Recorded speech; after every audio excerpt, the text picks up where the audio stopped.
2018 সালে মার্কিন প্রেসিডেন্টের জন্য নতুন এয়ারফোর্স ওয়ান তৈরির দায়িত্ব নেয় সরকার। বোয়িংয়ের সঙ্গে করা $390 কোটি সেই চুক্তি এখন বিলম্বিত ও নানা জটিলতায় জর্জরিত। বহুদিন ধরেই ডোনাল্ড ট্রাম্প চাচ্ছিলেন একটি নতুন, আধুনিক এবং চোখ ধাঁধানো বিমান। কারণ তখনও তিনি ব্যবহার করছিলেন 35 বছরের পুরনো সেই 747, যা একসময় জর্জ H.W. বুশ ব্যবহার করতেন।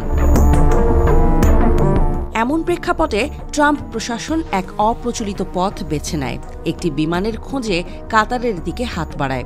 বিলাসবহুল হওয়ায় বিমানটি বিক্রি করতে পারছিল না কাতার। তখনই এটি নজরে আসে ট্রাম্পের। গোপন আলোচনা আর মধ্যপ্রাচ্যভিত্তিক দূত স্টিভেন উইটকফের মধ্যস্থতায় কাতারের একটি বিলাসবহুল বোয়িং 747-8 বিমান ট্রাম্পের সামনে হাজির করা হয়। ফেব্রুয়ারিতে ফ্লোরিডার মারে-লাগো রিসোর্টে থাকা অবস্থায় ট্রাম্প এটি ঘুরে দেখেন এবং বিমানের অভ্যন্তরীণ সাজসজ্জা দেখে মুহূর্তেই মুগ্ধ হয়ে পড়েন। বিমানটিতে ছিল রাজকীয় বেডরুম, স্যাটিন কাপড়ের বিছানা, মূল্যবান কাঠ ও চামড়ার ইন্টেরিয়র, অত্যাধুনিক লাউঞ্জ, এমনকি মেডিকেল ইউনিটের রূপান্তরের ব্যবস্থাও। এটিকে একটা উড়ন্ত রাজপ্রাসাদ বললেও কম বলা হয়। ট্রাম্প দাবি করেন এটি তার ব্যক্তিগত নয়, বরং প্রতিরক্ষা দপ্তরের জন্য। ভবিষ্যতে এটি তার প্রেসিডেন্সিয়াল লাইব্রেরির অংশ হবে বলেও জানান তিনি। অন্যদিকে কাতারের তরফ থেকে বলা হয়েছে এটি সরকার থেকে সরকার পর্যায়ে হস্তান্তর হতে পারে, তাও চার্জবিহীন অবস্থায়।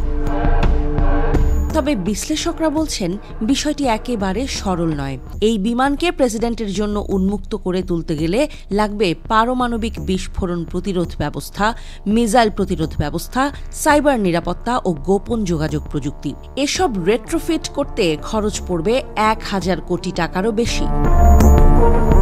এয়ারফোর্সের মতে এই প্রকল্প শেষ হতে 2027 সাল পর্যন্ত সময় লাগতে পারে। তার আগেই প্রশ্ন উঠছে, এই বিমান উপহার দিয়ে কাতার কি যুক্তরাষ্ট্রের নীতি নির্ধারণে প্রভাব বিস্তার করতে চায়? কংগ্রেস এখনো অনুমোদন দেয়নি এবং অনেক আইন প্রণেতা এই নিয়ে উদ্বিগ্ন। এমন দামি উপহার নেয়ার সঙ্গে স্বার্থের সংঘাত থাকতে পারে বিবেচনায় ট্রাম্পের সাংবিধানিক ও নৈতিক এখতিয়ার নিয়েও প্রশ্ন উঠছে। তবে হোয়াইট হাউস এবং বিচার বিভাগের যুক্তি, যেহেতু এই উপহার কোনো ব্যক্তি নয় বরং রাষ্ট্রকে দেয়া হচ্ছে, তাই এটি সংবিধানের লঙ্ঘন নয়। সাবেক প্রতিরক্ষা কর্মকর্তা অ্যান্ড্রু হান্টার সতর্ক করে বলেন, এই বিমান চালাতে হলে বছরে খরচ হবে প্রায় $1340 কোটি। এটি এত ব্যয়বহুল যে কোনো এয়ারলাইন্সও এটি টিকিয়ে রাখতে পারবে না।